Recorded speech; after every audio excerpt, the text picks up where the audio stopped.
Hi friends, I welcome you all here at TNV Academy. In this session, we are going to talk about an international standard ISO 37001-2016, that is anti-bribery management systems. In this session, we shall cover all the requirements of ISO 37001-2016 anti-bribery management systems in detail. Let's discuss about the outcome of this session. After completing this session, you will be enabled to understand all the requirements of ISO 37001-2016 anti-bribery management systems necessary to support the operations of the standard. Before discussing the standard, let me give you a brief idea about International Organization for Standardization, or ISO in short.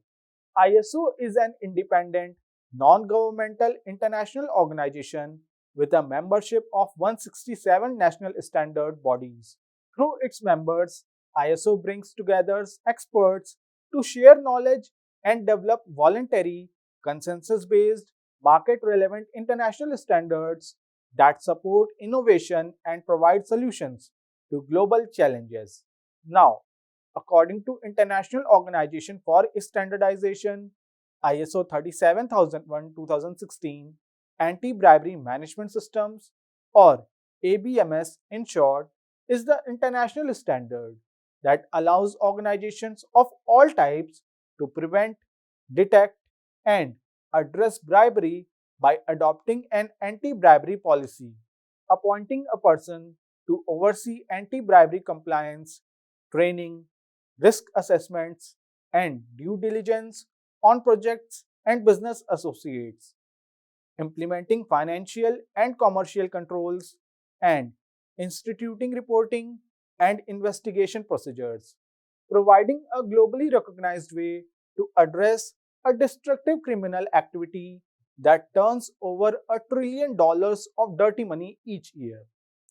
ISO 37001 addresses one of the world's most destructive and challenging issues head on and demonstrates a committed approach to stamping out corruption.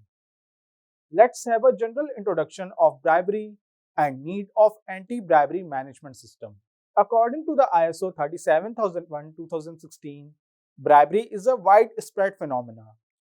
It raises serious social, moral, economic, and political concerns, undermines good governance, hinders development, and distorts competition.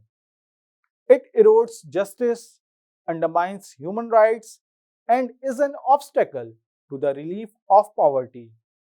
It also increases the cost of doing business, introduces uncertainties into commercial transactions, increases the cost of goods and services, diminishes the quality of products and services, which can lead to loss of life and property, destroys trust in institutions, and interferes with the fair and efficient operation of markets.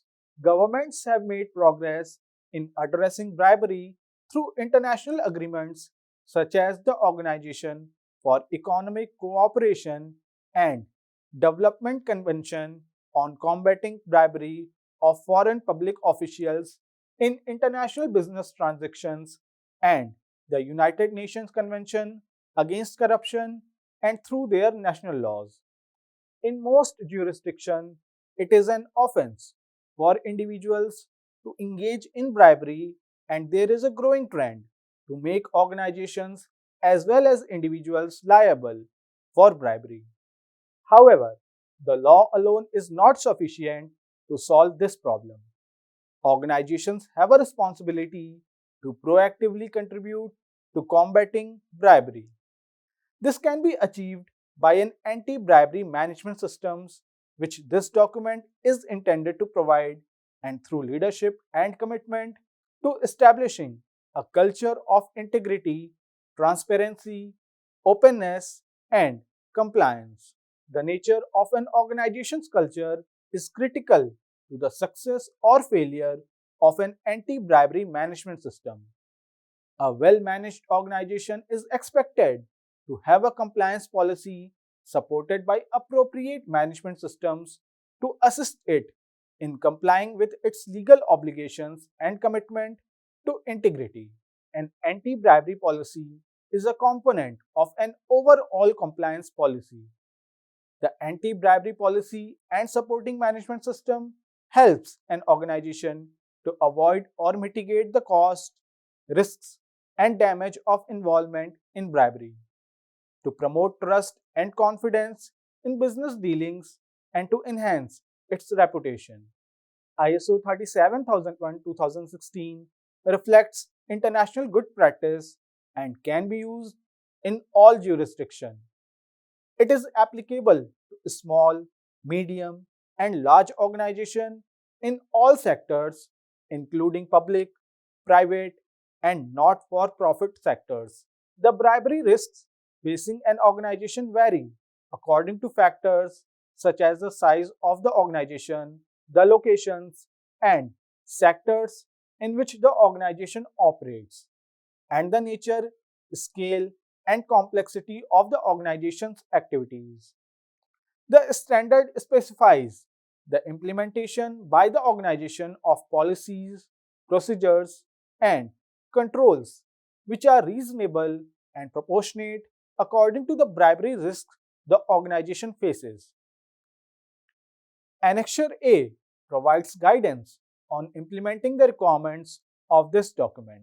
Conformity with this standard cannot provide assurance that no bribery has occurred or will occur in relation to the organization, as it is not possible to completely eliminate the risk of bribery. However, this document can help the organization implement reasonable and proportionate measures designed to prevent, detect, and respond to bribery. ISO 37001 2016 conforms to ISO's requirements for management system standards. These requirements include a high level structure, identical core text, and common terms with core definitions designed to benefit users. Multiple ISO management system standards. This document can be used in conjunction with other management system standards like ISO 9001, ISO 14001, ISO IEC 27001, and ISO 19600, and management standards such as ISO 26000 and ISO 31000. So, friends, coming to the coverage part now, we shall cover the following clauses of the standard in this session. Clause 1, Scope. Clause 2, Normative references. Clause 3, Terms and definitions. Clause 4, Context of the organization. Clause 5, Leadership. Clause 6, Planning. Clause 7, Support. Clause 8, Operation. Clause 9, Performance evaluation. And Clause 10, Improvement. Let's start with the scope clause of ISO 37001 2016. According to the scope clause of ISO 37001 2016 of anti-bribery management system, it states that the standard specifies requirements and provide guidance for establishing, implementing, maintaining, reviewing, and improving an anti-bribery management system, or ABMS in short. The anti-bribery management system can be standalone or can be integrated into an overall management system. ISO 37001 addresses the following in relation to the organization's activities: bribery in the public, private, and non for profit sectors, bribery by the organization, bribery by the organization's personnel acting on the organization's behalf or for its benefit, bribery by the organization's business associates acting on the organization's behalf or for its benefit, bribery of the organization, but bribery of the organization's personnel in relation to the organization's activities, bribery of the organization's business associates in relation to the organization's activities, direct and indirect bribery. For example, a bribe offered or accepted through or by a third party. Scope specifies that this standard is applicable only to bribery. It sets out requirements and provides guidance for a management system designed to help an organization to prevent, detect, and respond to bribery and comply with anti bribery laws and voluntary commitments applicable to its activities. This standard does not specifically address fraud, money laundering, or other activities related to corrupt practices. Although an organization can choose to extend the scope of the management system to include such activities.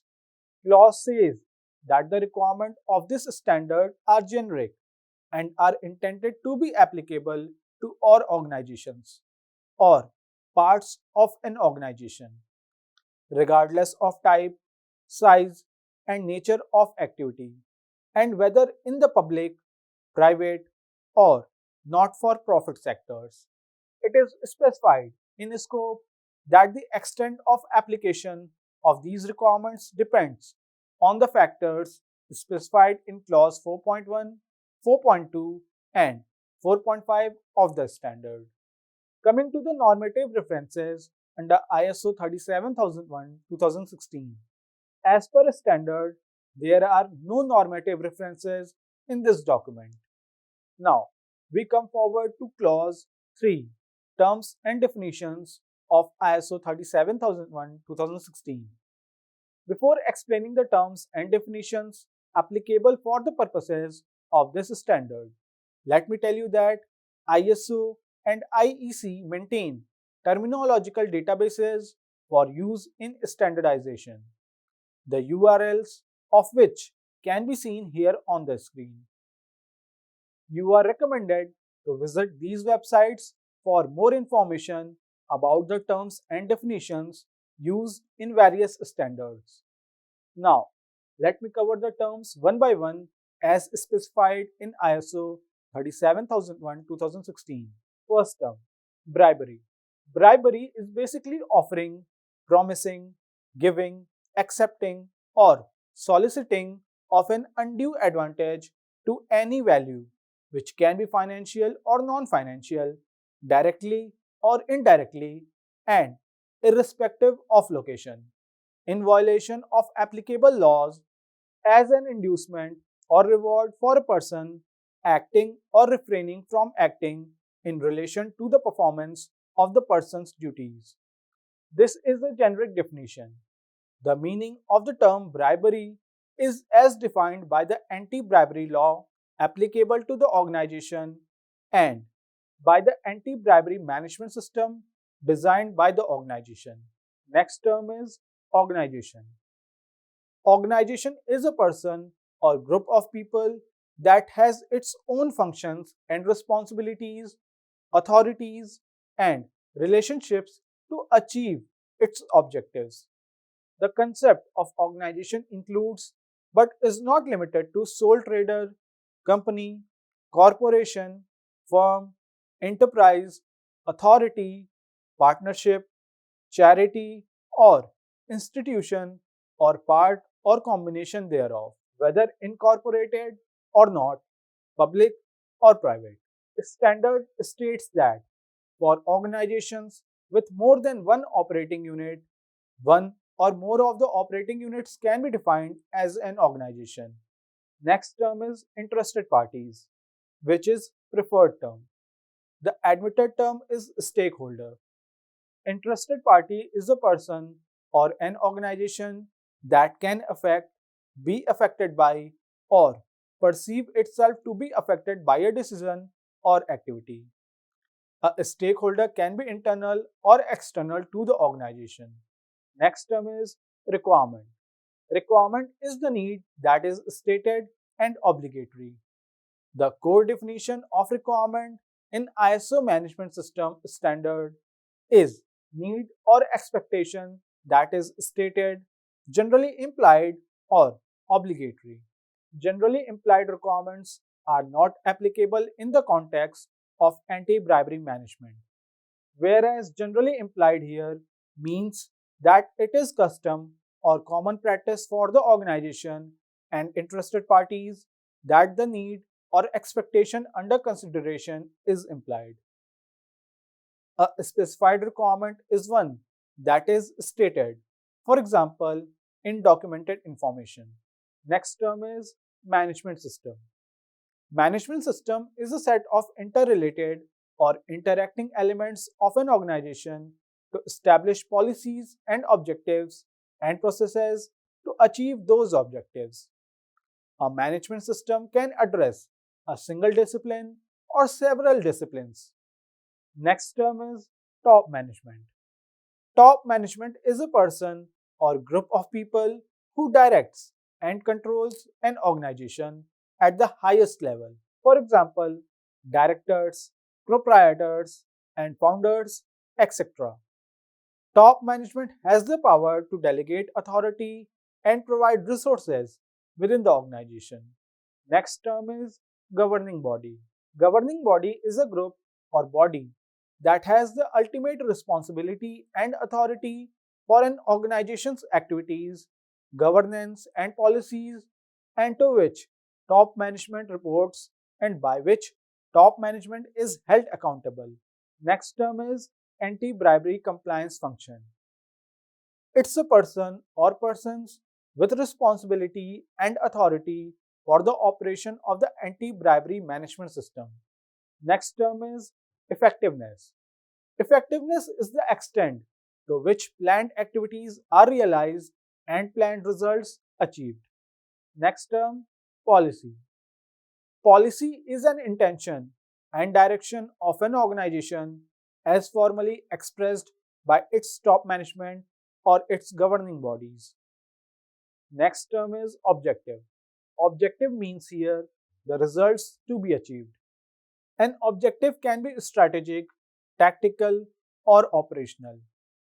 Objectives can relate to different disciplines such as financial, sales and marketing, procurement, health and safety, and environmental goals, and can apply at different levels such as strategic, organization wide, project, product, and process.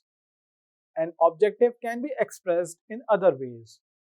For example, as an intended outcome, a purpose, an operational criteria, as an anti bribery objective, or by the use of other words with similar meaning. For example, aim, goal, or target.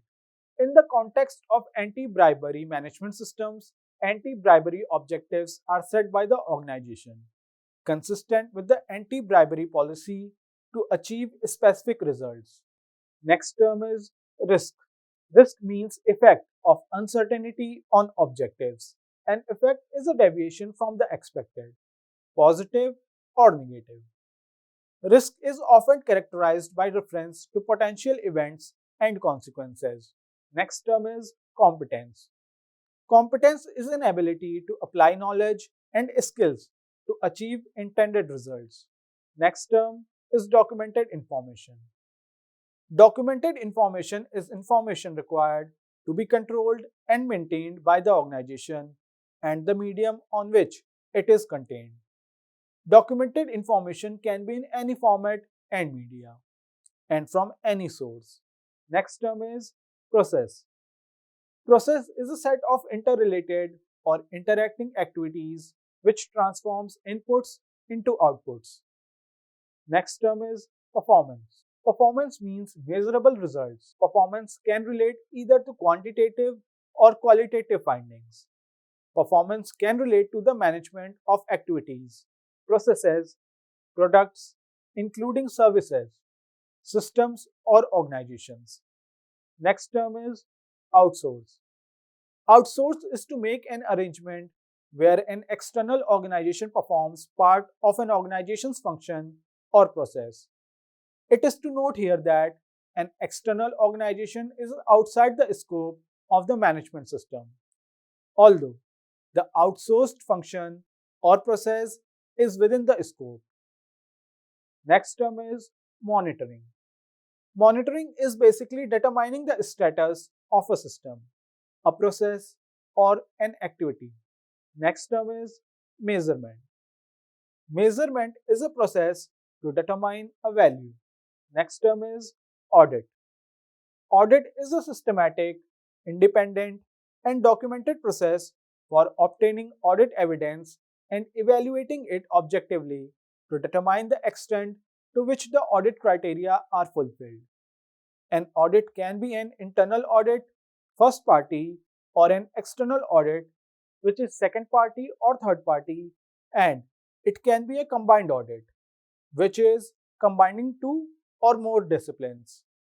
An internal audit is conducted by the organization itself or by an external party on its behalf.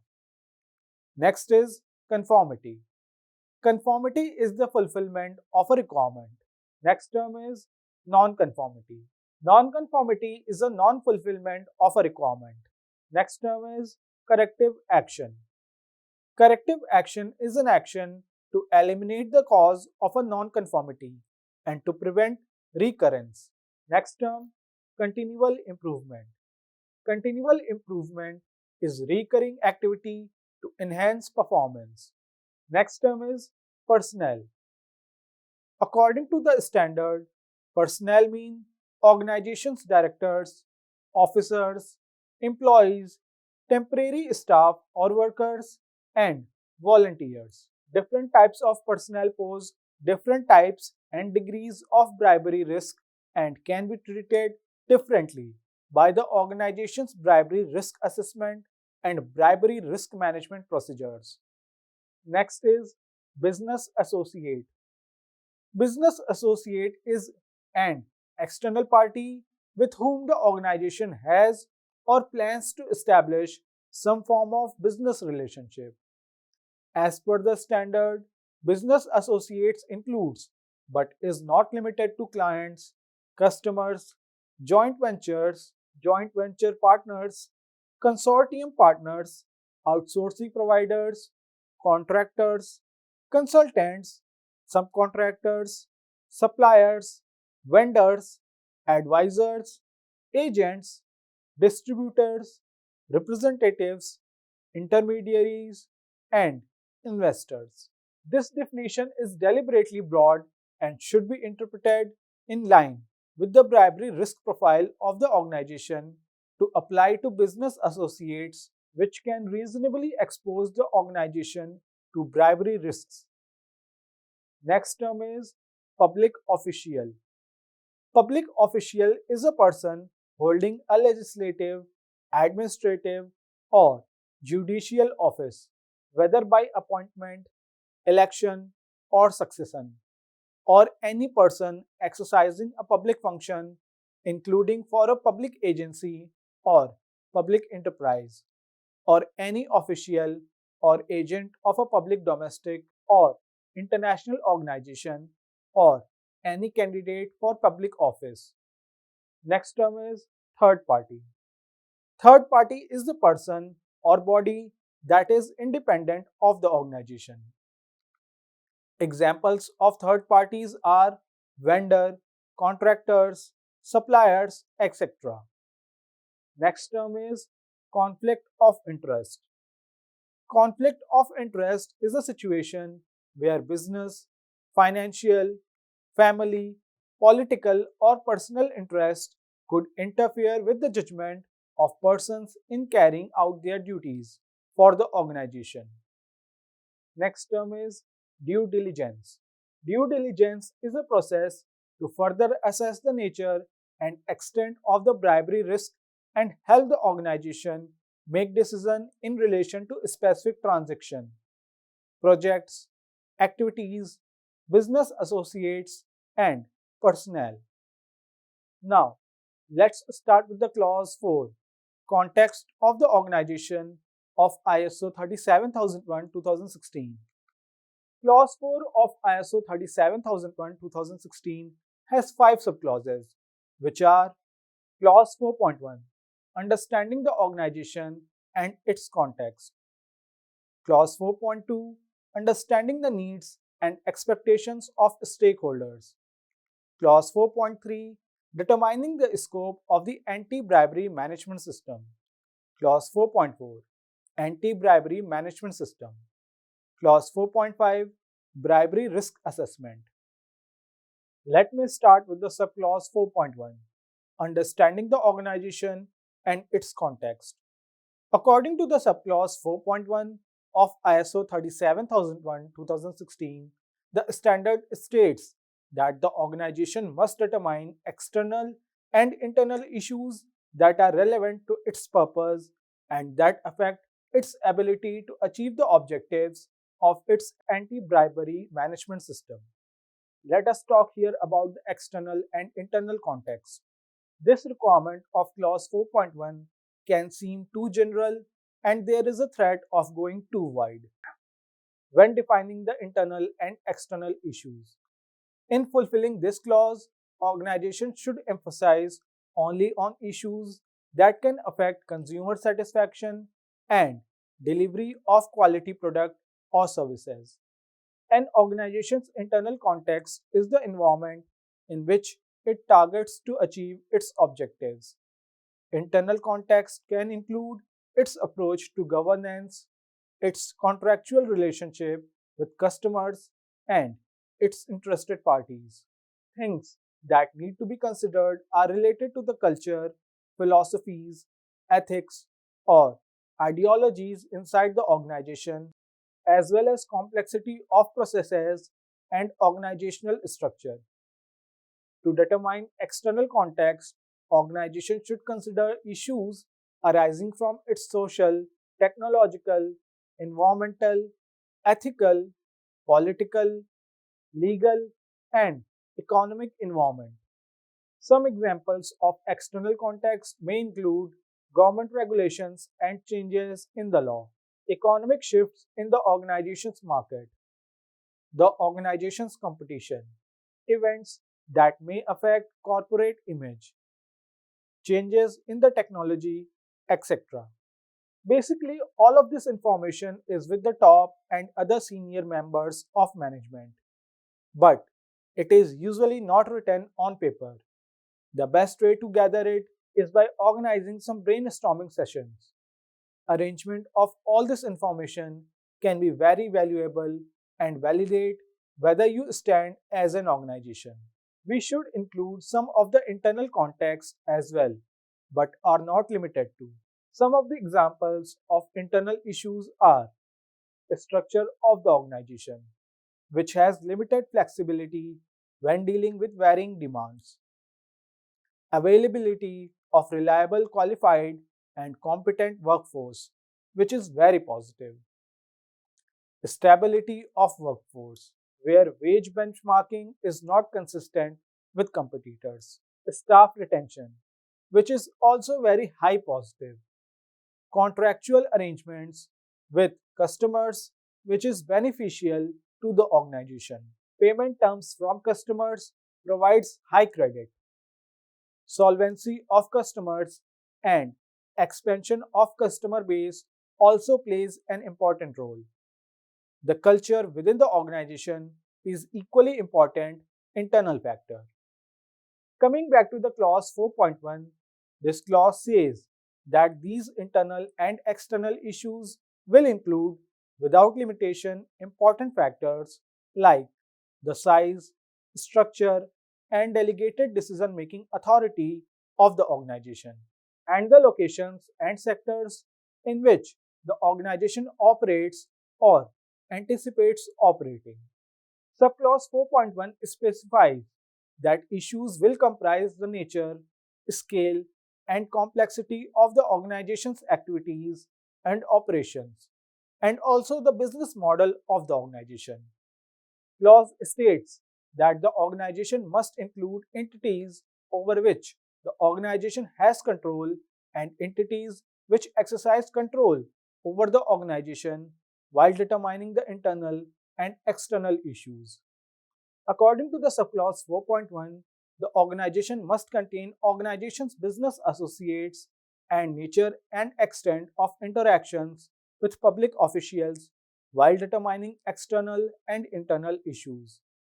Clause specifies that organization must include applicable statutory, regulatory, contractual, and professional obligations and duties while determining the issues. Clause 4.1 stresses through a note that an organization has control over another organization if it directly or indirectly controls the management of the organization. Let's talk about subclause 4.2, understanding the needs and expectations of stakeholders. The subclause 4.2 states that the organization must determine the stakeholders that are relevant to the anti bribery management system and the relevant requirements of these stakeholders. The definition of stakeholders is already explained under Clause 3 of the standard. Some of the examples of stakeholders are customers, employees, governments, investors, shareholder, shareholders, suppliers, and vendors, etc. Let me explain the subclause 4.2.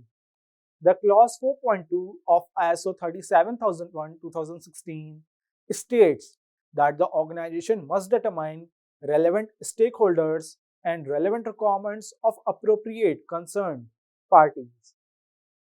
Relevant interested parties to be considered are those that could affect or potentially affect the organization's ability to constantly provide products and services that meet customer and applicable statutory and regulatory requirements. Monitor and review information related to interested parties and relevant requirements. Firstly, the organization will need to define external and internal issues that are relevant to its purpose. That is, what are the relevant issues, both inside and out, that have an influence on what the organization does, that would affect its capability to accomplish the intended outcomes of its management system. It should be noted that the term issue covers not only problems which would have been the subject of the precautionary action in previous standards, but also important topics for management system to address, such as any market assurance and governance goals that the organization might set for its management system. Next, the organization has to determine relevant interested parties and relevant requirements of relevant interested parties. An interested party is a person or organization that can affect, be affected by, or recognize themselves to be affected by a decision or activity that's within the scope of the management system. There will be those external interested parties that enforce specific legal, regulatory, or contractual requirements in an organization. There may also be requirements specified by internal interested parties, for example, management and staff, permanent or temporary. There is no requirement in this international standard for the organization to consider interested parties which have been determined by the organization not to be relevant to its anti bribery management system.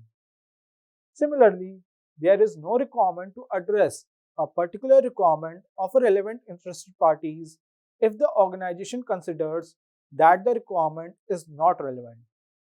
Determining what is relevant or not relevant is reliant on whether or not it has an impact on the organization's ability to regularly provide products and services that meet customer and applicable statutory and regulatory requirements, or the organization's aim to improve customer satisfaction. The organization can decide to determine supplementary needs and expectations that will assist it to meet its service objectives.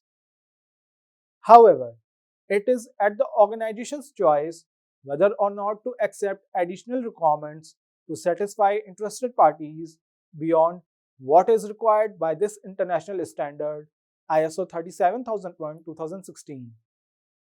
At the end, Clause 4.2 stresses under a note that in identifying the requirement of stakeholders An organization can distinguish between mandatory requirements and that the non-mandatory expectation of and voluntary commitments to stakeholders. Now, let me explain the subclause 4.3, determining the scope of the anti-bribery management system of ISO 37001-2016. The subclause 4.3 states that the organization must determine the boundaries and applicability of the anti-bribery management system to establish its scope. The clause says that the organization, while determining this scope, must consider the external and internal issues referred to in clause 4.1, the requirements referred to in clause 4.2, and the results of the bribery risk assessment referred to in clause 4.5 of the standard. The subclause 4.2 also specifies that the organization must make available the scope and must maintain scope as documented information stating the services covered by the anti-bribery management system and any justification where a requirement of this international standard cannot be applied. Further, it is also stressed in subclause 4.3 of the standard under a note to refer Annexure A2 for further guidance. Let's discuss the subclause 4.4 of ISO 37001-2016, which is Anti-Bribery Management System.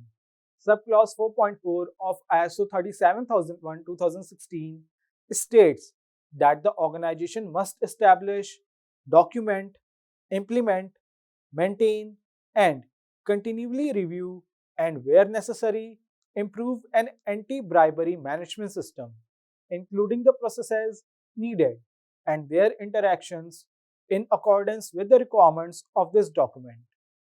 Clause further states that the anti-bribery management system must contain measures designed to identify and evaluate the risk of and to prevent, detect, and respond to bribery. It is also specified under Note 1 of the subclause 4.4 that it is not possible to completely eliminate the risk of bribery, and no anti-bribery management system will be capable of preventing and detecting all bribery. This clause 4.4 also says that the anti-bribery management system must be reasonable and proportionate, taking into account the factors referred to in subclause 4.3 of the standard ISO 37001-2016. Finally, under Note 2, subclause 4.4 recommends to refer the Annexure A3 for further guidance. Coming to the subclause 4.5, bribery risk assessment now. The subclause 4.5.1 states that the organization must undertake regular bribery risk assessments which must identify the bribery risks the organization might reasonably anticipate given the factors listed in subclause 4.1 of the standard. It must analyze, assess, and prioritize the identified bribery risks and must evaluate the suitability and effectiveness of the organization's existing controls to mitigate the assessed bribery risks. The subclause 4.5.2 specifies that the organization must establish criteria for evaluating its level of bribery risk, which must take into account the policies and objective of the organization. As per subclause 4.5.3, organization must review the bribery risk assessment on a regular basis so that changes and new information could be properly assessed based on timing and frequency defined by the organization. Organization must also review the bribery risk assessment in the event of a significant change to the structure or activities of the organization. The subclause 4.5.4 of ISO 37001-2016 states that the organization must retain documented information that demonstrates that the bribery risk assessment has been conducted and used to design or improve anti-bribery management system.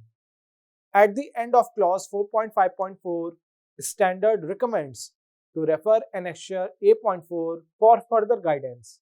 Friends, it was all about the clause 4, context of the organization.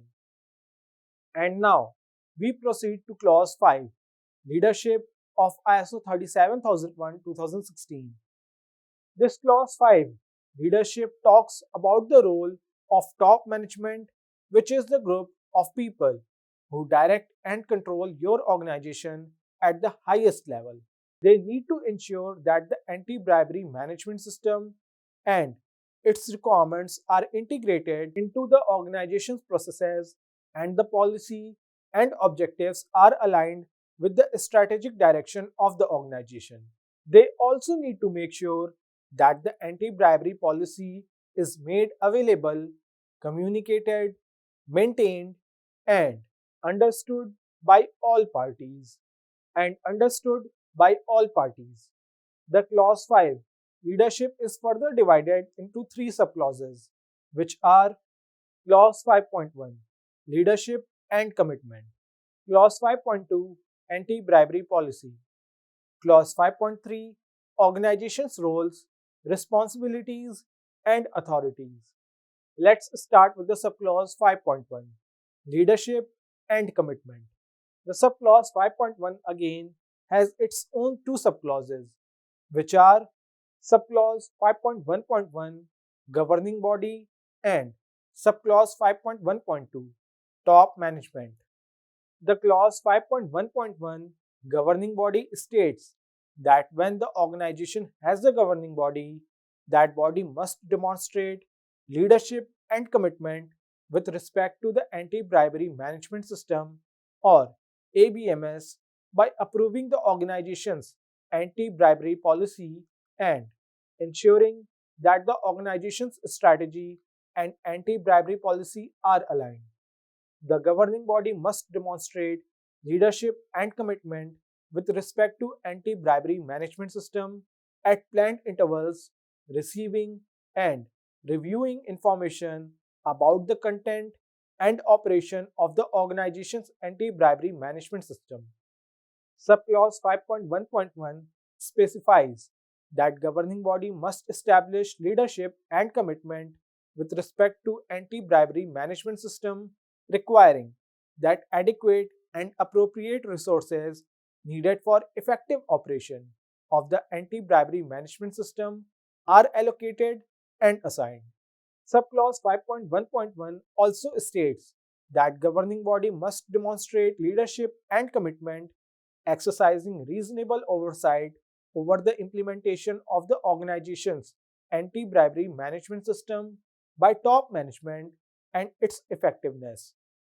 Standard under subclause 5.1.1 also says that these activities must be carried out by top management if the organization does not have a governing body. Let's come to the subclause 5.1.2, top management. The subclause 5.1.2, top management of ISO 37001 2016, states that the top management must demonstrate leadership and commitment with respect to the anti bribery management system by ensuring that the anti bribery management system, including policy and objectives, is established, implemented, maintained, and reviewed to adequately address the organization's top management must show leadership and commitment with respect to anti-bribery management system by ensuring the integration of the anti-bribery management system requirements into the organization's processes, and also deploying adequate and appropriate resources for the effective operation of the anti bribery management system. The subclause 5.1.2 states that while communicating internally and externally regarding the anti bribery policy, the top management must determine leadership and commitment with respect to the anti bribery management system. According to the clause, top management must establish leadership and commitment by communicating internally the importance of effective anti bribery management and of conforming to the anti-bribery management system requirements. The top management must establish the leadership and commitment by ensuring that the anti-bribery management system is appropriately designed to achieve its objectives, and also by directing and supporting personnel to contribute to the effectiveness of the anti-bribery management system. The subclause 5.1.2 states that by promoting an appropriate anti-bribery culture within the organization and promoting continual improvement, top management could demonstrate leadership and commitment with respect to the anti-bribery management system. The clause 5.1.2 also specifies that it's responsibility of top management to determine leadership and commitment by supporting other relevant management roles to demonstrate their leadership in preventing and detecting bribery as it applies to their areas of responsibilities. It is stated under subclause 5.1.2 that the top management must establish leadership by encouraging the use of reporting procedures for suspected and actual bribery. Clause refers to study clause 8.9 of the standard for more information about it.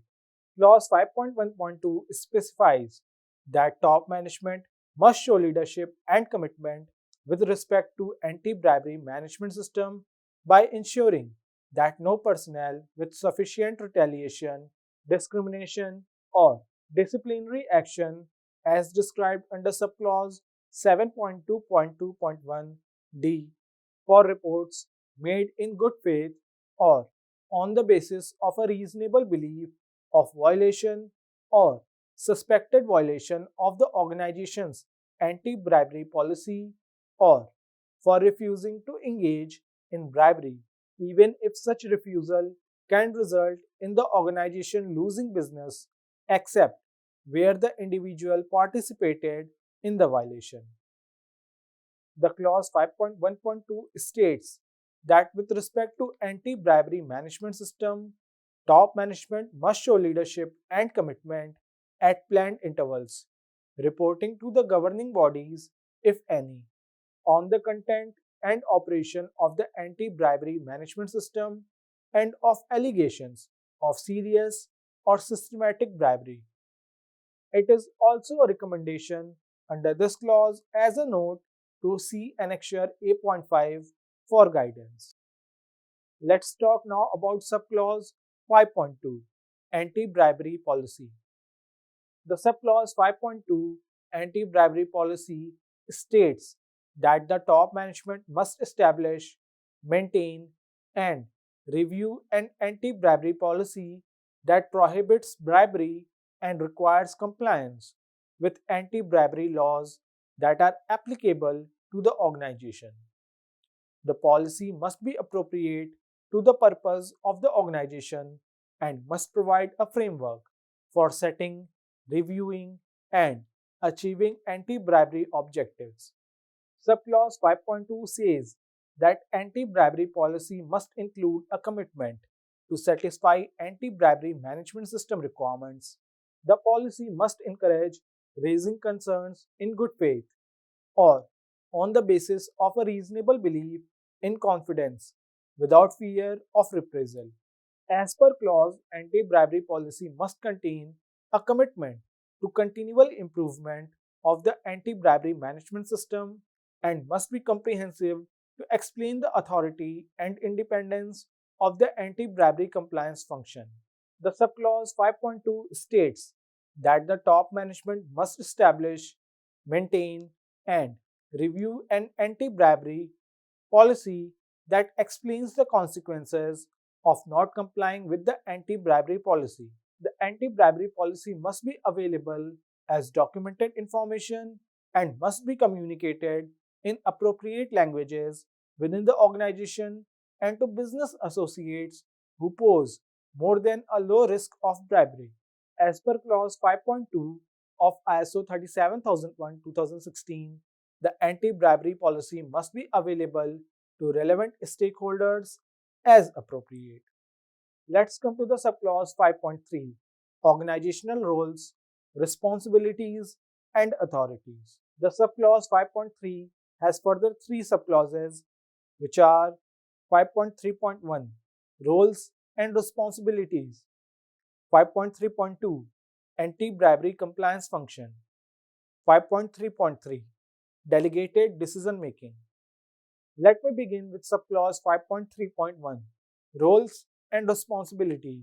The subclause 5.3.1 of ISO 37001:2016 specifies that the top management must have overall responsibility for the implementation of and compliance with the anti-bribery management system as described in subclause 5.1.2 of the standard.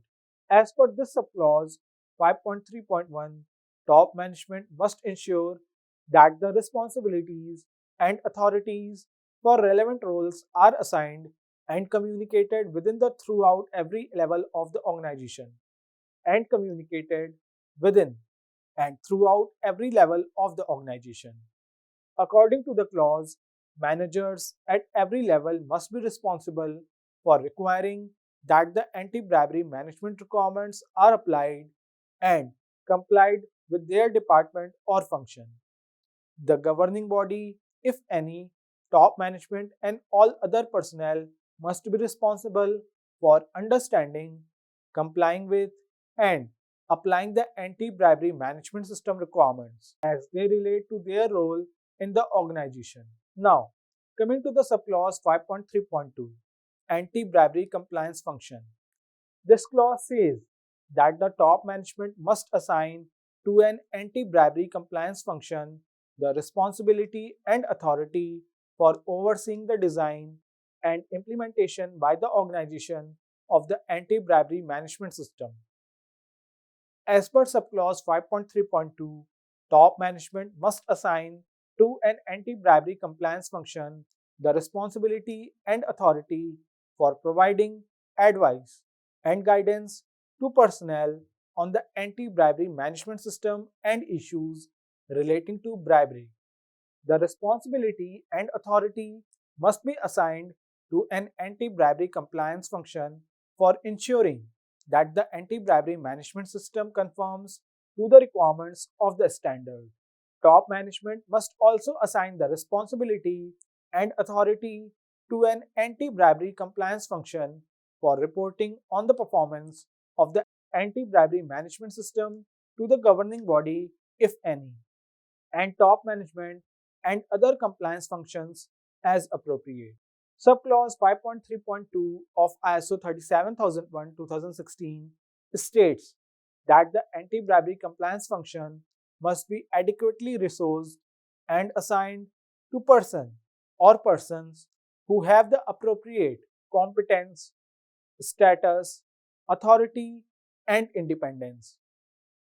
The anti-bribery compliance function must have direct and prompt access to the governing body, if any, and top management in the event that any issue or concern needs to be raised in relation to the bribery or the anti-bribery management system.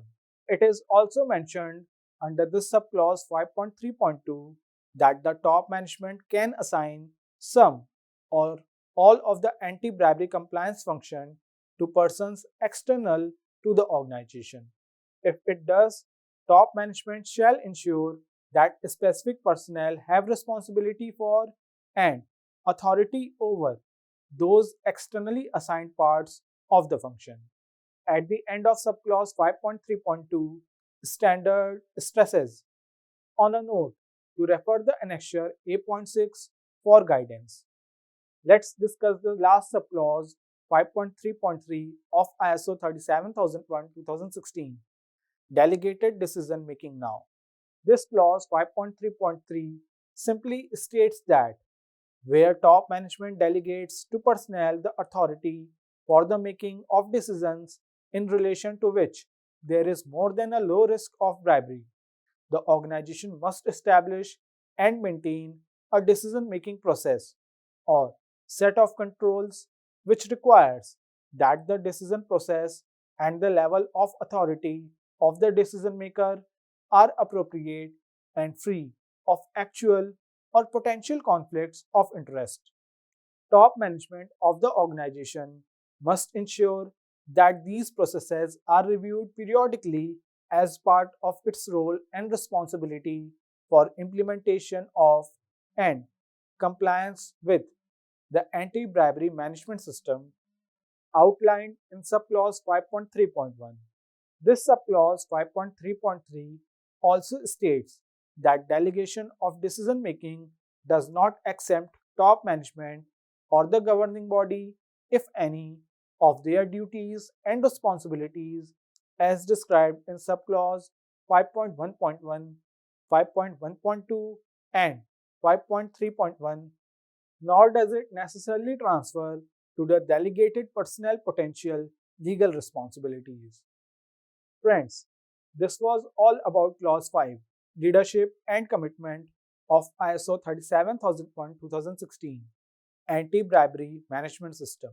Now, let me discuss about Clause 6, Planning, with you.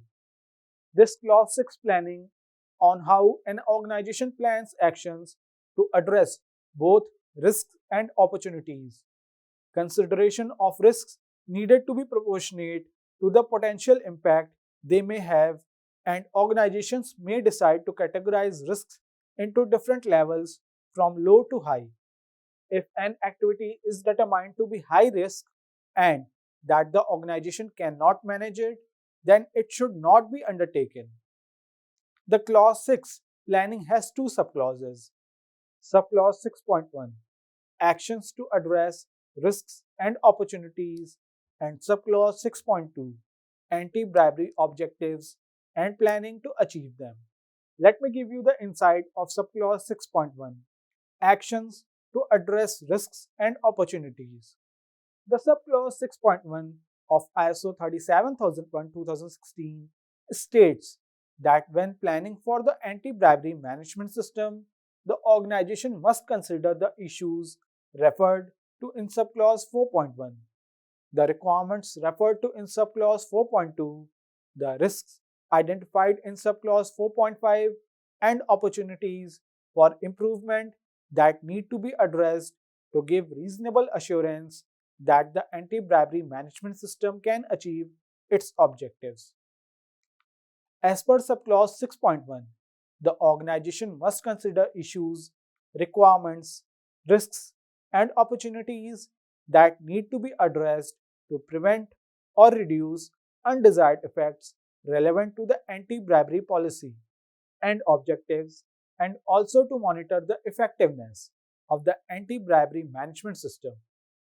It is also a need of the organization to achieve continual improvement. The organization must plan actions to address these bribery risks and opportunities for improvement, and how to integrate and implement these actions into its anti bribery management system processes, and to evaluate the effectiveness of these actions. Let's talk now about subclause 6.2 anti bribery objectives and planning to achieve them. Subclause 6.2 of ISO 37001:2016 says that the organization must establish anti bribery management system objectives at relevant functions and levels. The anti bribery management system objectives must be consistent with the anti bribery policy and be measurable, if practicable. It must take into account applicable factors referred to in subclause 4.1, the requirements referred to in subclause 4.2, and the bribery risks identified in subclause 4.5. As per clause 6.2, anti-bribery management system must be achievable, monitored, to be communicated in accordance with subclause 7.4, and must be updated as appropriate. It is also mentioned under mandatory documentation requirements that the organization must retain documented information on the anti-bribery management system objectives.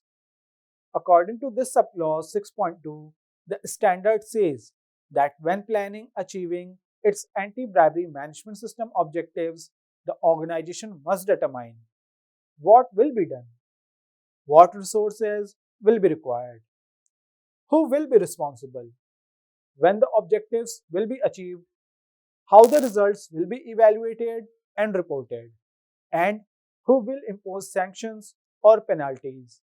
Friends, we have covered Clause 6 planning of ISO 37001 2016 now. Let's discuss the Clause 7 support now. This clause of ISO 37001 is all about getting the right resources, the right people, and the right infrastructure in place to maintain and improve the anti bribery management system. This includes identifying the necessary competencies of the people delivering work that affect the organization's anti bribery performance. Documented information needs to be kept to provide evidence of this. The clause 7 has 5 subclauses, which are 7.1 Resources, 7.2 Competence, 7.3 Awareness and Training, 7.4 Communication, and 7.5 Documented Information. Let me start with subclause 7.1 Resources. The clause 7.1 of ISO 37001 2016 states that the organization must determine and provide the resources needed for the establishment, implementation, maintenance, and continual improvement of the anti bribery management system. As per the clause 7.1, the requirements are to check that organization has identified which resources it needs to make available in order to ensure the effective operation of the anti-bribery management system. Resources will often include raw materials, infrastructure, finance, personnel, and ICT, all of which can be either internally or externally provided. Having sufficient resources is vital to ensure service conformity and satisfy customer requirements. For example, having adequate workforces, finance, and equipment to ensure timely delivery of services. Many organizations run into anti bribery management system non-conformities as a result of insufficient or improper use of resources. The organization should identify the internal and external resources that are needed for the achievement of the organization's objectives in the short and long term. The organization's policies and methods for resource management should be consistent with its strategy. As part of its strategic planning, top management must decide what resources it must develop, acquire, or outsource to be competitive. Due to the ever changing dynamics of the business environment, these resources and competitive advantages must be constantly upgraded or altered to enable your organization to maintain its competitive advantage relative to other firms. To ensure that resources such as equipment, infrastructural facilities, materials, knowledge, finance, and workers are used effectively and efficiently, it is necessary to have anti bribery management system processes in place to provide, allocate, monitor, evaluate, optimize, maintain, and protect those resources. Auditors may look at the budget to check that some funding has been allocated to the anti bribery management system, but they might dig deeper, checking if the organization has really identified all types of resources required and that it has taken action to ensure that those resources are available as needed. Under this clause 7.1, it is also recommended to read Annexure A.7 for further guidance. Coming to the subclause 7.2, Competence. This subclause 7.2 has two subclauses, which are subclause 7.2.1 General and subclause 7.2.2 Employment Process. Competence defines the guidelines that must be followed by all staff in order to be considered competent of the requirements. In other words, this procedure ensures that all employees are performing to their best ability in their specific areas of expertise. We shall discuss about subclause 7.2.1 general now.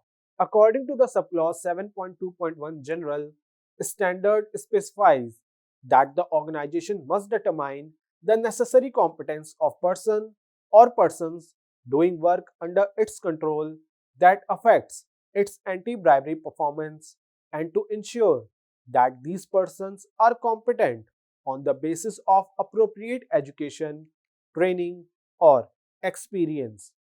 As per clause 7.2.1, organization must take actions to acquire and maintain the necessary competence and evaluate the effectiveness of the actions taken where applicable. To meet the requirement of the standard, it is specified under this subclause 7.2.1 that the organization must retain appropriate documented information as evidence of competence. So, keep the documents of competence, training, and awareness process. And since the competency of your staff is vital to achieving product and service conformance, you should always look to define and control this process. The implementation of a competence, training, and awareness procedure should be a priority of all businesses. The subclause 7.2.1 mentions under a note that applicable actions can include, for example, the provision of training, coaching, or the reassignment of personnel or business associates, or the hiring or contracting of the same. Subclause 7.2.2 Employment Process. Clause 7.2.2 says that in relation to all of its personnel, the organization must implement procedures such that conditions of employment require personnel to comply with anti-bribery policy and anti-bribery management system and give the organization the right to discipline personnel in the event of non-compliance. The organization must implement procedures with a reasonable period of their employment commencing and personnel receive a copy of the anti-bribery policy and training in relation to that policy or are provided with access to the anti-bribery policy. Subclause 7.2.2 states that the organization must have procedures which enable it to take appropriate disciplinary action against personnel who violate the anti-bribery policy or anti-bribery management system. Clause says that the personnel will not suffer retaliation, discrimination, or disciplinary action, for example, by threats, isolation, demotion, preventing advancement, transfer, dismissal, bullying, bullying, bullying, victimization, or other forms of harassment, for refusing to participate in or turning down any activity in respect of which they have reasonably judged there to be a more than low risk of bribery that has not been mitigated by the organization. The concerns raised or reports made in good faith or on the basis of a reasonable belief of attempted, actual, or suspected bribery or violation of the anti-bribery policy or the anti-bribery management system, except where the individual participated in the violation. As per clause 7.2.2.2, it is stated in the standard that in relation to all positions which are exposed to more than low bribery risks as determined in the bribery risk assessment described under subclause 4.5 and to the anti-bribery compliance function, the organization must implement procedures which provide that due diligence as specified under subclause 8.2 is conducted on persons before they are employed and on personnel before they are transferred or promoted by the organization to ascertain as far as is reasonable that it is appropriate to employ or redeploy them and that it is reasonable to believe that they will comply with the anti-bribery policy and anti-bribery management system requirements. Subclause 7.2.2.2 also specifies that performance bonuses, performance targets, and other incentivizing elements of remuneration are reviewed periodically to verify that there are reasonable safeguards in place to prevent them from encouraging bribery. According to this clause, such personnel, top management, and the governing body, if any, file a declaration at reasonable intervals proportionate with the identified bribery risk, confirming their compliance with the anti bribery policy. At the end of clause 7.2.2.2, it has been stressed under Note 1 that the anti bribery compliance declaration can stand alone or be a component of a broader compliance declaration process. It is also a recommendation under Note 2 to refer Annexure A.8 for further guidance. Now, coming to the subclause 7.3 Awareness and Training of ISO 37001-2016. This subclause 7.3 Awareness and Training of ISO 37001-2016 states that the organization must provide adequate and appropriate anti-bribery awareness and training to personnel. Such training must address the appropriate issues taking into account the results of the bribery risk assessment. It is also recommended here in clause to refer subclause 4.5 for more information about risk assessment. Let me talk about those appropriate issues now, which must be taken into account the results of the bribery risk assessment. These are: first, the organization's anti-bribery policy, procedures, and anti-bribery management system and their duty to comply. Second, the bribery risk and the damage to them and the organization which can result from bribery. Third, the circumstances in which bribery can occur in relation to their duties and how to recognize these circumstances.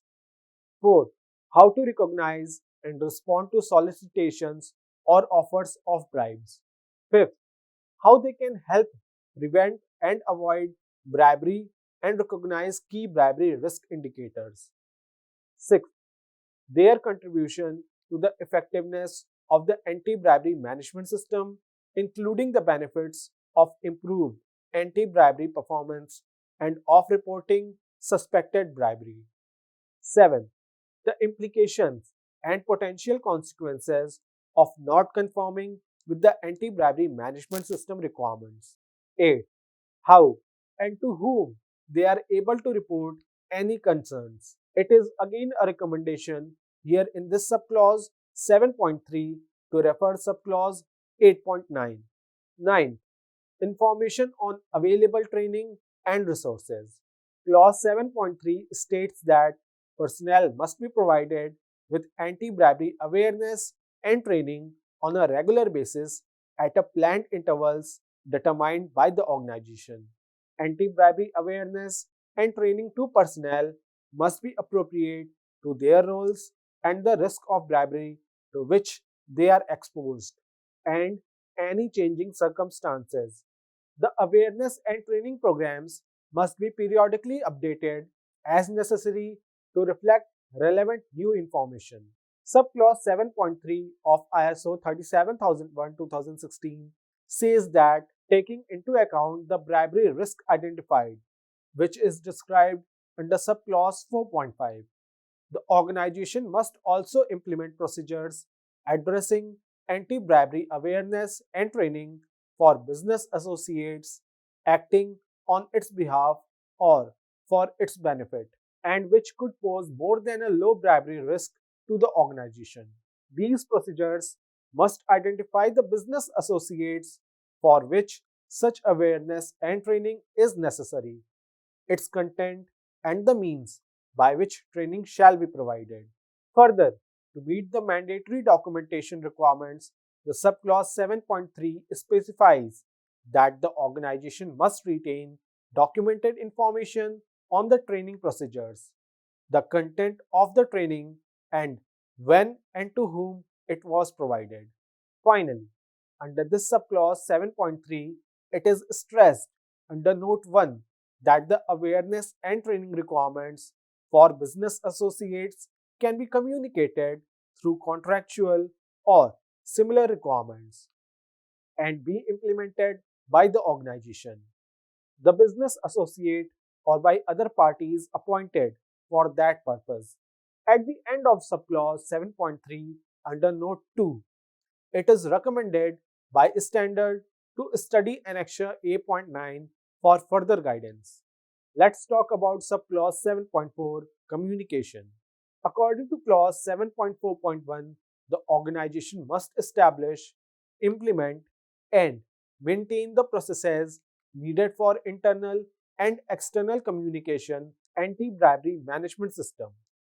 The organization must determine what it will communicate, when to communicate, with whom to communicate, and how to communicate, and who will be responsible for the communication along with the languages in which communication is to be done.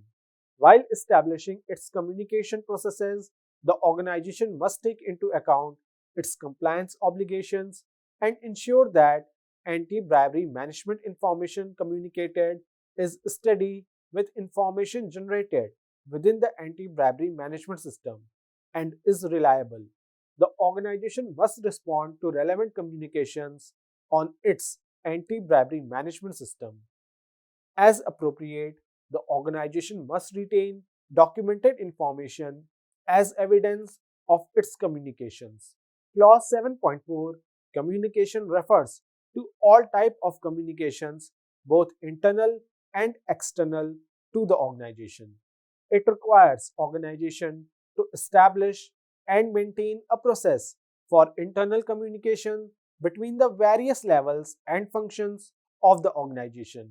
It also requires organizations to document and respond to relevant communications from external interested parties. One of the examples of internal communication includes communicating anti bribery management objectives and targets to the employees. Another example of internal communication is communicating the anti bribery management system policy and raising awareness of anti bribery management issues to employees. Advising of non-conformance to relevant departmental heads also falls under examples of internal communication. The subclause 7.4.2 of the standard, the anti-bribery policy must be made available to all the organization's personnel and business associates. Be communicated directly to both personnel and business associates who pose more than a low risk of bribery and shall be published through the organization's internal and external communication channels as appropriate. Now, we shall discuss the subclause 7.5 documented information of ISO 37001 2016. This subclause has been divided into three subclauses, which are subclause 7.5.1 general, subclause 7.5.2 creating and updating, subclause 7.5.3 control of documented information. Let's start with discussing subclause 7.5.1 general. As per subclause 7.5.1, the organization's anti-bribery management system must include documented information required by this standard and also the documented information determined by the organization as being necessary for the effectiveness of the anti-bribery management system. Under Note 1 of subclause 7.5.1, it is specified that the extent of documented information for an anti-bribery management system can differ from one organization to other due to the size of organization and its type of activities, processes, products and services. It could also be differed due to the complexity. It could also be differed due to the complexity of processes and their interactions and the competence of personnel. Under Note 2, it is stated that the documented information can be retained separately as part of the anti-bribery management system or can be retained as part of other management systems. For example, compliance, financial, commercial, audit. Subclause 7.5.1 also recommends under Note 3 to refer Annexure A.17 of the standard for further guidance. Now, let's start subclause 7.5.2 creating and updating. The subclause 7.5.2 states that when creating and updating documented information, the organization must ensure appropriate identification and description, for example, a title, date, author, or reference number, and the format. For example, language, software, version, graphics, and media where information is stored. For example, paper, electronic. As per clause 7.5.2, the organization must ensure appropriate review of documented information and approval for its suitability and adequacy. Coming to the subclause 7.5.3, control of documented information. This subclause 7.5.3 states that the documented information required by the anti-bribery management system and by this document must be controlled to ensure that it is available and suitable for use where and when it is needed. It is also specified under subclause 7.5.3 that the documented information is adequately protected from loss of confidentiality, improper use, or loss of integrity, etc. As per subclause 7.5.3, for controlling of documented information, the organization must address the appropriate activities as applicable. Examples of those activities are distribution, access, retrieval, and use, storage and preservation, including preservation of legibility, control of changes, for example, version control, retention and disposition.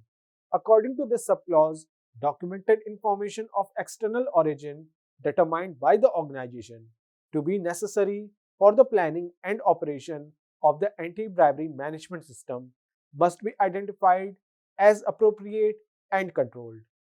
At the end of subclause 7.5.3, standard states under note that access can imply a decision regarding the permission to view the documented information only or the permission and authority to view and change the documented information. Friends, it was about the clause 7 support of ISO 37001 2016. Now, we shall start discussing the clause 8 operation of ISO 37001 2016 of anti-bribery management system. The clause 8 of ISO 37001 2016 covers about the planning and control of ISO 37001 and covers due diligence, financial controls, and non-financial controls. This clause is designed to help an organization to establish, implement, maintain, and improve an anti-bribery compliance program. The Clause 8 includes a series of measures and controls that represent global anti-bribery good practice. The standard is flexible and can be adapted to a wide range of organizations, including large organizations, small and medium sized enterprises, also known as SMEs, public and private sector organizations, non governmental organizations, which are also known as NGOs, etc. The Clause 8 operation of ISO 37001 2016, which has 10 subclauses, are Clause 8.1 Operational Planning and Control, 8.2 Due Diligence, 8.3 Financial Controls, 8.4 Non financial controls, 8.5 Implementation of anti bribery controls by controlled organizations and by business associates, 8.6 Anti bribery commitments, 8.7 Gifts, hospitality, donations, and similar benefits, 8.8 Managing inadequacy of anti bribery controls, 8.9 Raising concerns, and 8.10 Investigating and dealing with bribery. Let me start with subclause 8.1, Operational Planning and Control. The subclause 8.1, Operational Planning and Control of ISO 37001:2016 states that the organization must plan, implement, review, and control the processes needed to meet the requirements of the anti-bribery management system and to implement the actions determined in subclause 6.1 by establishing criteria for the processes, implementing control of the processes in accordance with the criteria, and keeping documented information to the extent necessary to have confidence that the processes have been carried out as planned. Clause 8.1 says that these processes must include the specific controls referred to in subclause 8.2 to clause 8.10 of the standard.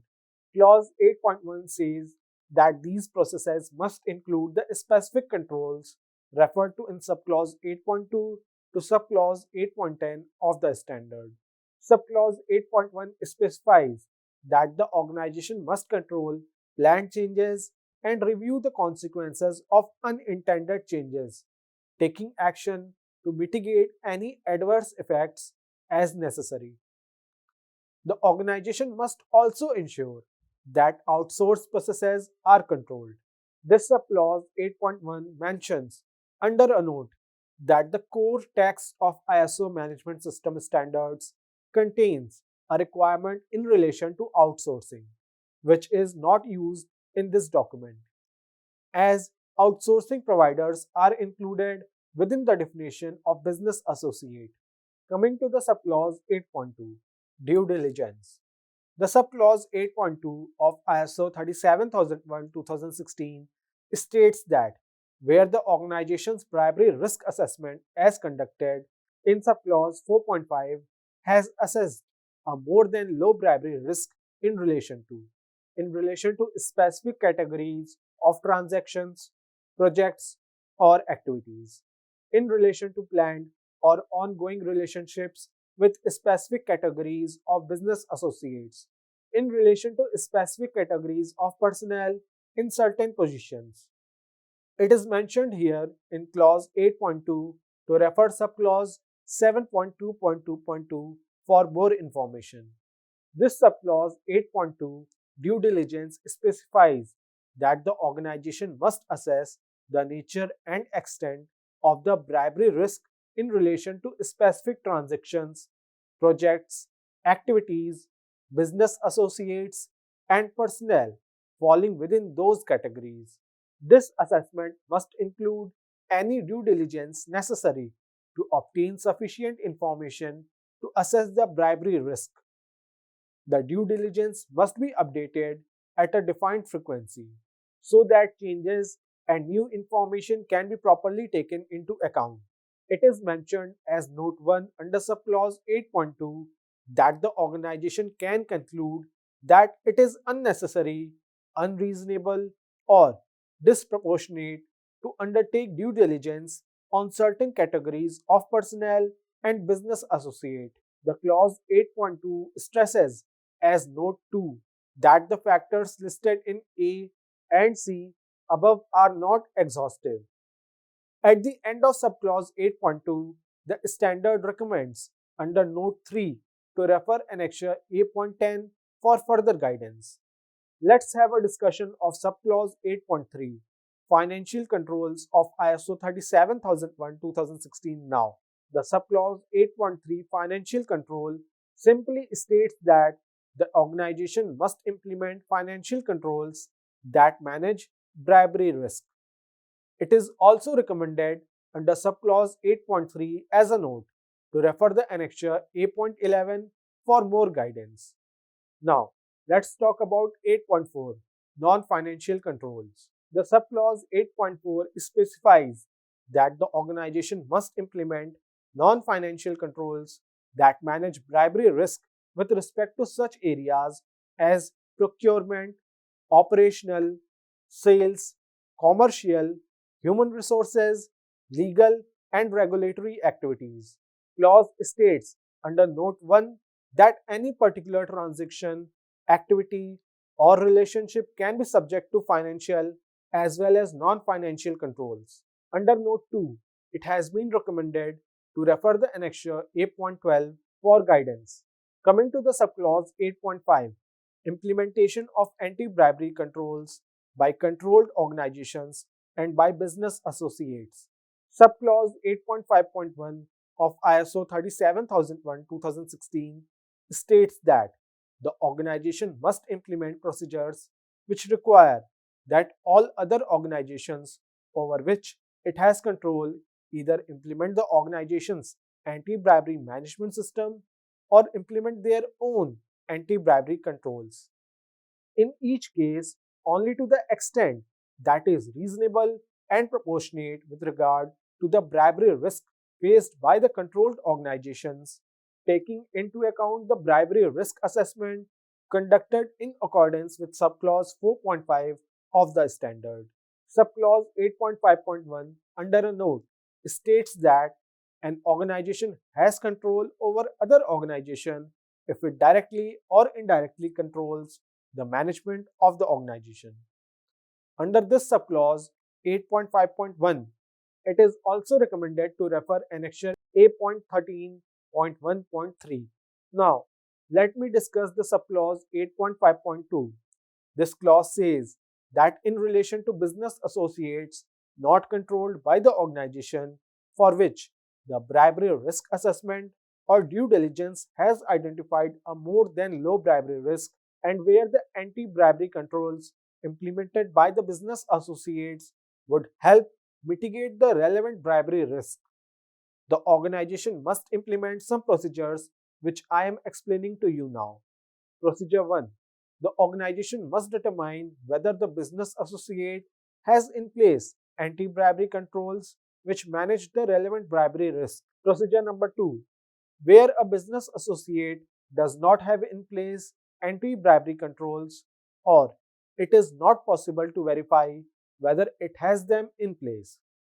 First, where practicable, the organization must require the business associate to implement anti-bribery controls in relation to the relevant transaction, project, or activity. Or second, where it is not practicable to require the business associate to implement anti-bribery controls, this must be a factor taken into account in evaluating the bribery risk of the relationship with this business associate and the way in which the organization manages such risk. The subclause 8.5.2 also states as a note to refer Annexure A.13 for guidance. Now, let's talk about subclause 8.6 anti-bribery commitments, where business associates are with more than acceptable or low bribery risk, effective control, and decisions are required and it may lead to termination of the relationship. Bribery risk assessment is necessary for such situations for evaluating the risk to the organization. Subclause 8.6a says that for business associates which pose more than a low bribery risk, the organization must implement procedures which require that, as far as practicable, business associates commit to the preventing bribery by, on behalf of, or for the benefit of the business associate in connection with the relevant transaction, project, activity, or relationship. According to clause 8.6b, as far as practicable, the organization must also implement procedures which require that the organization is able to terminate the relationship with the business associate in the event of bribery by, on behalf of, or for the benefit of the business associate in connection with the relevant transaction, project, activity, or relationship.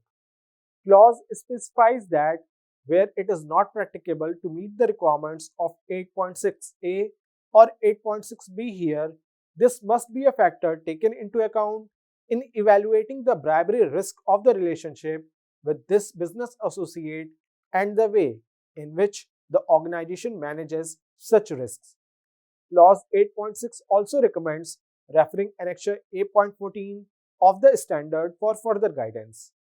Now, coming to Clause 8.7 Gifts, hospitality, donations, and similar benefits. This clause 8.7 states that the organization must implement procedures that are designed to prevent the offering, provision, or acceptance of gifts, hospitality, donations, and similar benefits where the offering, provision, or acceptance is bribery or could reasonably be perceived as bribery. Referring Annexure A.15 of the Standard. Referring Annexure A.15 of a standard is also recommended as a note under subclause 8.7 of ISO 37001:2016.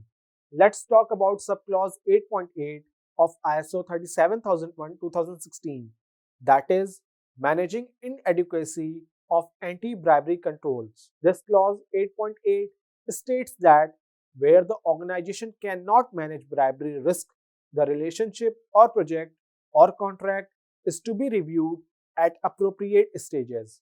It can also be withdrawn or declined as feasible.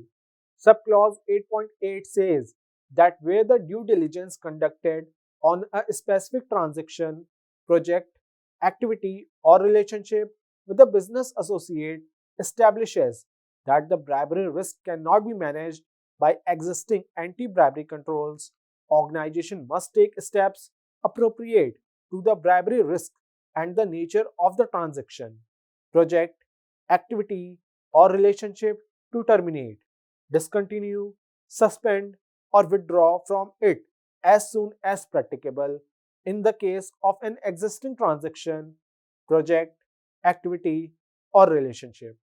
If the organization cannot or does not wish to implement additional or enhanced anti bribery controls or take other appropriate steps to enable the organization to manage the relevant bribery risks, the organization must postpone or decline to continue with it.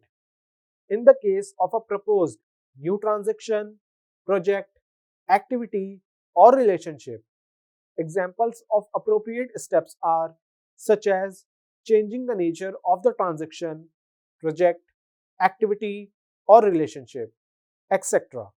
Coming to subclause 8.9, raising concerns now.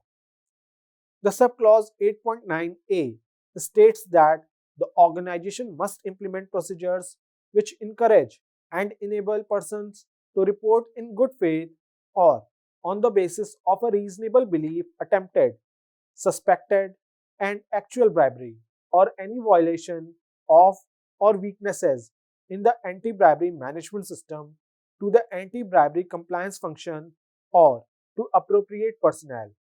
As per clause, it could be either directly or through an appropriate third party. Subclause 8.9b states that the organization must implement procedures except to the extent required to progress an investigation, require that the organization treats reports confidentially so as to protect the identity of the reporter and of other involved or referenced in the report. Subclause 8.9 says the procedure must allow anonymous reporting, and as per subclause 8.9d, it prohibits retaliation and protect those making reports from retaliation after they have in good faith or on the basis of a reasonable belief raised or reported a concern about attempted, actual, or suspected bribery or violation of the anti bribery policy or the anti bribery management system. Subclause 8.9e states that it must enable personnel to receive advice from an appropriate person on what to do if faced with a concern or situation which could involve bribery. Clause 8.9 also specifies that the organization must ensure that all personnel are aware of the reporting procedures and are able to use them and are aware of their rights and protections under the procedure. Under Note 1, clause says that procedures can be the same as or form part of those used for the reporting of other issues of concern. The examples of concerns are safety, malpractice, wrongdoing, or other serious risk, etc. Under Note 2, Clause says that organization can use a business associate to manage the reporting system on its behalf. And under Note 3, it has been stated by the clause 8.9 that in some jurisdiction, the requirements in 8.9b and 8.9c are prohibited by law. In these cases, the organization documents its inability to comply. Let's talk about the subclause 8.10, investigating and dealing with bribery. This clause 8.10 of ISO 37001-2016 states that the organization must implement procedures that require assessment and, where appropriate, investigation of any bribery or violation of anti-bribery policy or anti-bribery management system which is reported, detected, or reasonably suspected. As per this clause, the organization must implement procedures that require appropriate action in the event that the investigation reveals any bribery or violation of the anti-bribery policy or the anti-bribery management system. According to the subclause 8.10, the procedures require empowering and enabling investigators and require cooperation in the investigation by relevant personnel. Clause says that organization must implement procedures that require that the status and result of the investigation are reported to the anti-bribery compliance function and other compliance functions as appropriate. The procedures also require that the investigation is carried out confidentially and that the outputs of the investigation are confidential. As per clause 8.10, the investigation must be carried out by and reported to personnel who are not part of role or function being investigated. The organization can appoint a business associate to conduct the investigation and report the results to personnel who are not part of the role or function being investigated. Finally, it is recommended under Note 1 to refer Annexure A.18 for additional guidance. And under Note 2, clause also says that in some jurisdiction, the requirement in A10F is prohibited by law. In this case, the organization documents its inability to comply. Friends, it was all about Clause 8, operation of ISO 37001-2016. Now, we shall discuss Clause 9, performance evaluation. The Clause 9 of ISO 37001-2016 is about measuring and evaluating anti-bribery management system to ensure that it is effective and it helps organization to maintain a robust anti-bribery management system. Organization will need to consider what should be measured, the methods employed, and when data should be analyzed and reported on. Correspondingly, an internal audit shall be held in order to provide information whether the anti-bribery system is conforming to the organization's requirements and international standard requirements. In order to understand whether the anti-bribery management system is adequate to manage effectively the bribery risks confronted by the organization and whether it is effectively implemented, the organization shall review and report at planned intervals to the top management. The adequacy of implementation and the results of investigation audits of anti-bribery management system. The clause 9 has four subclauses, which are subclause 9.1, monitoring, measurement, analysis and evaluation. Subclause 9.2, internal audit. Subclause 9.3, management review. And subclause 9.4, review by anti-bribery compliance function. Let's start with subclause 9.1, monitoring, measurement, analysis and evaluation. The subclause 9.1 states that the organization must determine what needs to be monitored and measured, who is responsible for monitoring, the methods for monitoring, measurement, analysis and evaluation as applicable to ensure valid results, when the monitoring and measuring shall be performed, when the results from monitoring and measurement shall be analyzed and evaluated, and to whom and how such information shall be reported. Subclause 9.1 also talks about the mandatory documentation requirements. It says that the organization shall retain appropriate documented information as evidence of the methods and results. The clause also specifies that the organization must evaluate the anti bribery performance and the effectiveness and efficiency anti bribery management system. Finally, it is recommended in clause 9.1 under a note to refer annexure A.19 for guidance. Let's discuss subclause 9.2 internal audit. The subclause 9.2.1 states that the organization must conduct internal audits at planned intervals to provide information on whether the anti-bribery management system conforming to the organization's own requirements for its anti-bribery management system. The organization must also conduct internal audits at planned intervals to provide information on whether the anti-bribery management system conforming to the requirements of this document.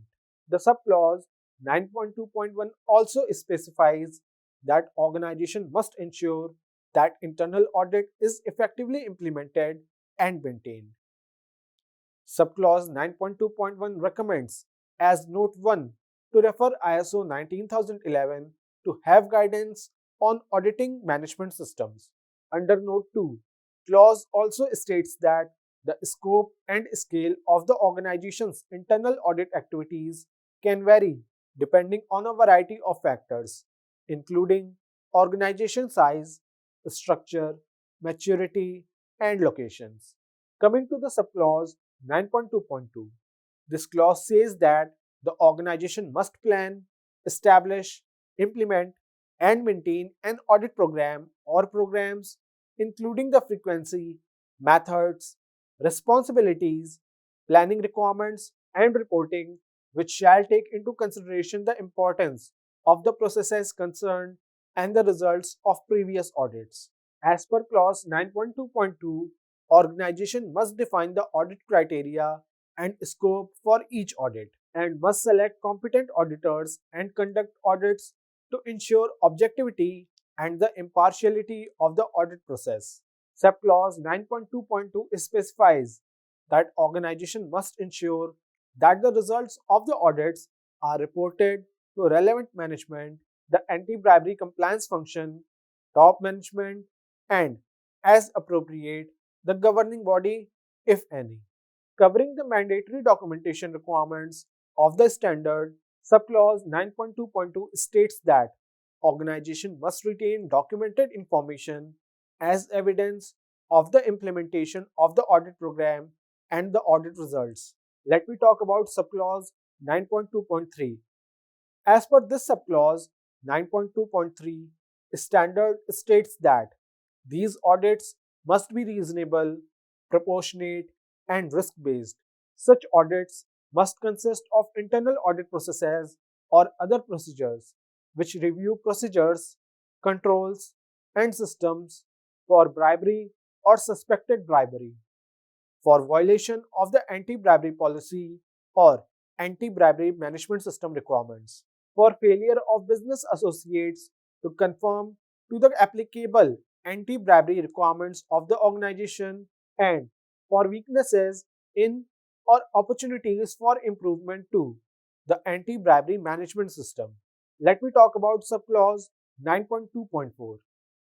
This clause states that the organization must ensure that internal audits are undertaken to ensure the objectivity and impartiality of these audit programs by one of the following. Point 1.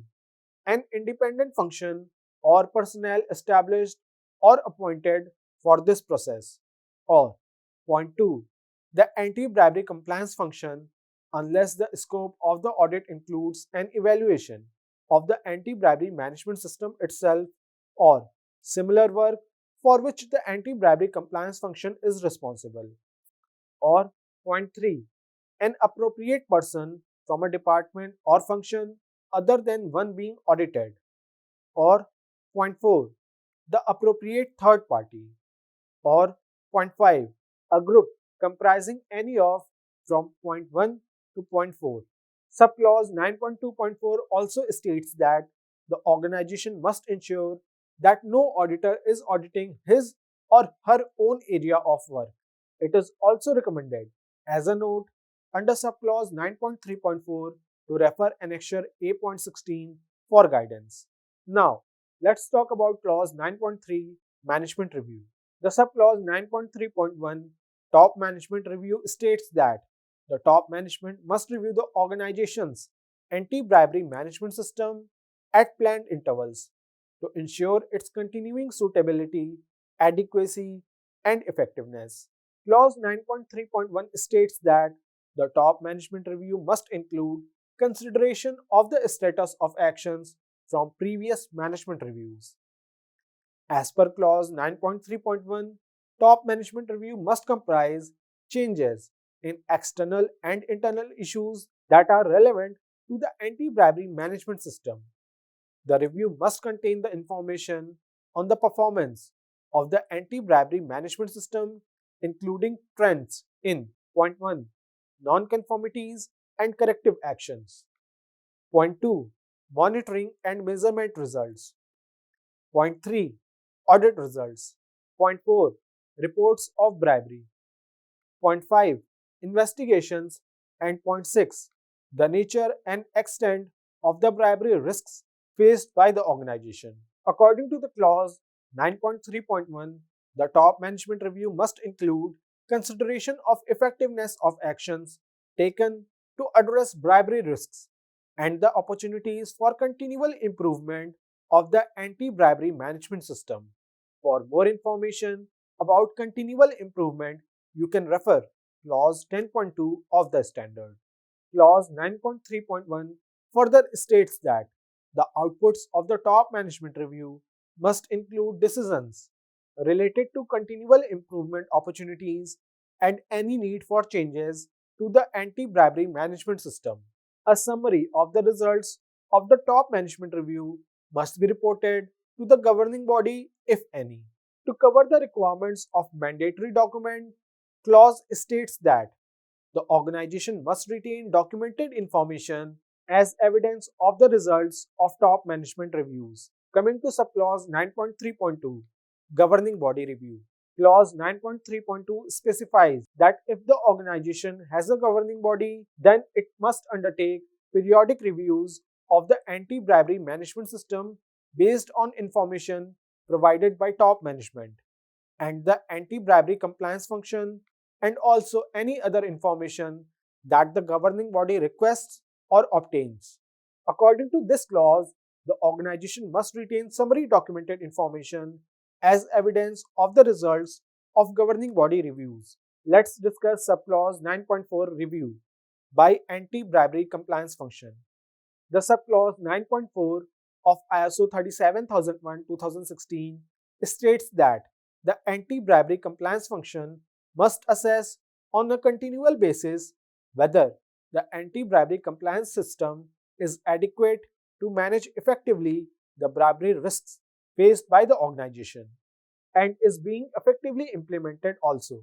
As per clause 9.4, the anti-bribery compliance function must report at planned intervals and on an ad hoc basis as appropriate to the governing body, if any, and the top management, or to a suitable committee of the governing body or top management on the adequacy and implementation of the anti-bribery management system, including the result of investigation and audits. The clause 9.4 also stresses, as note 1, that the frequency of such reports depends on the organization's requirements, but is recommended to be at least annually. Clause also states under note 2 that the organization can use a business associate to assist in the review, as long as the business associate's observations are appropriately communicated to the anti-bribery compliance function, top management, and, as appropriate, the governing body, if any. Friends, we have completed the Clause 9 performance evaluation of ISO 37001-2016. Now, we shall discuss about clause 10, which is improvement. This clause requires organizations to determine and identify opportunities for continual improvement of the anti-bribery management system. The standard details actions that are required that cover handling of non-conformities. The standard details actions that are required that cover handling of non-conformities. Should a non-conformity be identified, organizations need to react promptly and take action. They need to identify whether similar non-conformities exist or could potentially occur and implement appropriate corrective action. The clause 10 has two subclauses, which are subclause 10.1 nonconformity and corrective action and subclause 10.2 continual improvement. Let me start with subclause 10.1 nonconformity and corrective action. The subclause 10.1 of the standard says that whenever nonconformity occurs, the organization must react promptly to the nonconformity, take action to control and correct it, and to deal with the consequences as applicable. Clause 10.2 specifies that the organization must evaluate the need for action to eliminate the cause or causes of the nonconformity in order that it does not recur or occur elsewhere. By reviewing the nonconformity, determining the causes of the nonconformity, and determining if similar nonconformities exist or could potentially occur.